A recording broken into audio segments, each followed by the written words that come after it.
ہر علاقے، قبیلے، حتیٰ کہ ہر خاندان میں پائی جانے والی رسومات دوسروں سے مختلف ہوتی ہیں۔ شادی بیاہ، موت اور بچوں کی پیدائش کی رسومات ان کے ماننے والوں کے لیے تو بہت اہمیت کی حامل ہوتی ہیں، جبکہ دیگر لوگوں کو بعض اوقات یہ انتہائی انوکھی اور عجیب و غریب محسوس ہوتی ہیں۔ رسومات کا تعلق یا تو مذہب سے ہوتا ہے یا پھر ثقافت سے۔ زمانے کے بدلتے انداز کے ساتھ لوگوں میں شعور آنے کی وجہ سے کئی دقیانوسی رسومات اور روایات متروک ہو چکی ہیں، لیکن اب بھی کچھ لوگ ایسے ہیں جو انہی پرانی رسومات سے جڑے ہوئے ہیں۔ ایسی ہی چند رسومات کے بارے میں آپ کو بتاتے ہیں۔ مختلف تہذیبوں میں غم کے اظہار کے لیے مختلف انداز اپنائے جاتے ہیں۔ خاص طور پر کسی کی فوتیدگی پر کچھ لوگ سینہ کو بھی کرتے ہیں، کچھ چیختے چلاتے ہیں، جبکہ انڈونیشیا میں ڈانی قبیلے کے لوگ کسی عزیز کے مرنے پر ایک عجیب قسم کا انداز اپناتے ہیں۔ وہ روتے ہوئے نہ صرف خاک اور دھواں اپنے چہرے اور سر پر ملتے ہیں، بلکہ اپنے ہاتھوں کی انگلیاں ہی کاٹ دیتے ہیں۔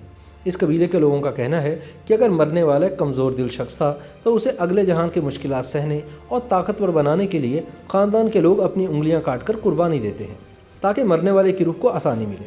اس لیے مرحوم کی قریبی رشتہ دار خواتین اپنی انگلیوں کے اوپر والی پوریں کاٹ دیتی ہیں۔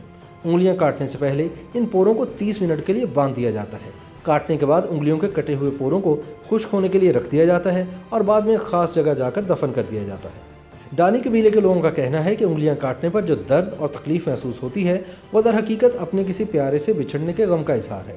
اس قبیلے میں نہ صرف موت پر انگلیاں کاٹی جاتی ہیں، بلکہ بچے کی پیدائش کے وقت بچے کی ماں ہی اپنے بچے کی سب سے چھوٹی انگلی کو زور سے دانت کے ذریعے کاٹتی ہے تاکہ وہ دوسروں سے مختلف ہو اور لمبی زندگی جیے۔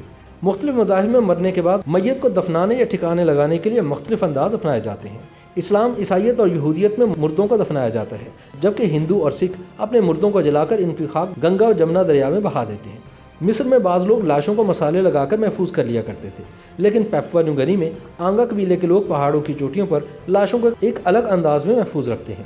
اگرچہ یہ طریقہ کار بھی مصر میں موجود ممیوں جیسا ہی ہے، لیکن ان کا انداز ان سے تھوڑا مختلف ہے۔ یہ لاش کو محفوظ کرنے کے لیے دھوئیں کا استعمال کرتے ہیں۔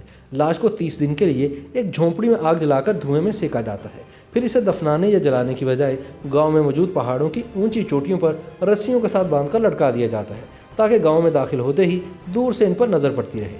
یہاں کے لوگ لاشوں کو لٹا کر محفوظ کرنے کی بجائے انہیں بیٹھنے کے انداز میں محفوظ کرتے ہیں، جبکہ پہاڑوں پر بانس کی لکڑی سے ٹوکریاں بنا کر ان میں ممی کو بٹھا کر اس کے ہاتھوں اور ٹخنوں کو رسیوں سے باندھ دیا جاتا ہے۔ مردے کے منہ، کان اور ناک کو سی دیا جاتا ہے تاکہ باہر سے کوئی بھی چیز جسم کے اندر داخل نہ ہو۔ لاشوں کو دھوئیں سے سکھانے کے بعد اس پر مٹی سے لیپ کر دیا جاتا ہے، اس سے ممی گلے سڑنے سے محفوظ رہتی ہے۔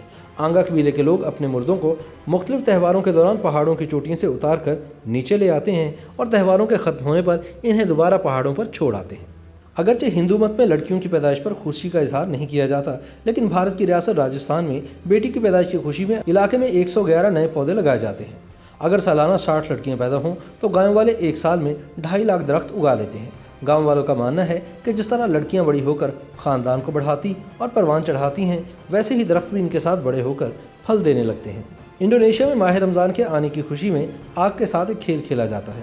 اس کھیل میں آگ سے گولا تیار کیا جاتا ہے جس کی شکل اور کھیلنے کا انداز بھی فٹ بال کی طرز کا ہوتا ہے۔ مقامی لوگ اس کھیل کو سپک بولا آپی کہتے ہیں۔ اس کھیل میں بھی فٹ بال کی طرح ہر ٹیم میں 11 کھلاڑی ہوتے ہیں اور مخالف ٹیم کے خلاف گول بنانے کی کوشش کرتے ہیں۔ یہ کھیل عموماً رات کے وقت ہی کھیلا جاتا ہے۔ اس کھیل کو کھیلنے کے لیے کھلاڑیوں کو روحانی عمل سے گزرنا پڑتا ہے، جس میں کھیل سے پہلے 21 دن کے روزے رکھنا ہوتے ہیں، مختلف ورد کیے جاتے ہیں اور آگ پر پکے ہوئے کھانوں سے پرہیز کیا جاتا ہے۔ کھلاڑی 21 دنوں تک محض تزکیہ نفس کی اس مشق کے بعد ہی روحانی طور پر پاک ہو جاتے ہیں۔ ان 21 دنوں میں کھلاڑی دن میں روزہ رکھتے اور رات بھر جاگتے ہیں۔ ان تمام مراحل سے گزرنے کے بعد کھلاڑیوں کو آگ سے ڈر محسوس نہیں ہوتا، اس لیے وہ آگ کے اس گولے کو ننگے پاؤں ٹھوکریں مارتے ہیں۔ ہندوؤں میں یہ روایت بھی پائی جاتی ہے کہ لڑکی کی باقاعدہ شادی سے پہلے اس کی شادی ایک درخت کے ساتھ کر دی جاتی ہے اور شادی کے بعد اس درخت کو کاٹ دیا جاتا ہے۔ اس مذہب کے ماننے والوں کا یہ کہنا ہے کہ اس طرح لڑکی پر بری بلائیں اثر انداز نہیں ہوتی، اور اگر کوئی برا اثر ہوتا بھی ہے تو وہ درخت کے کٹنے سے ہی دور ہو جاتا ہے۔ اسپین میں یہ روایت 16ویں صدی سے چلی آ رہی ہے کہ سال میں ایک دن کیتھولک ضیافت نامی تہوار منایا جاتا ہے، جس میں سال بھر میں پیدا ہونے والے بچوں کو سڑک پر لٹا دیا جاتا ہے اور پھر ایک شخص شیطان کا روپ دھار کر ان کے اوپر سے کودتا ہے۔ وہاں کے مقامی لوگوں کا کہنا ہے کہ ایسا کرنے سے ان کے بچے زندگی بھر مصیبتوں اور خطرناک بیماریوں سے محفوظ رہتے ہیں۔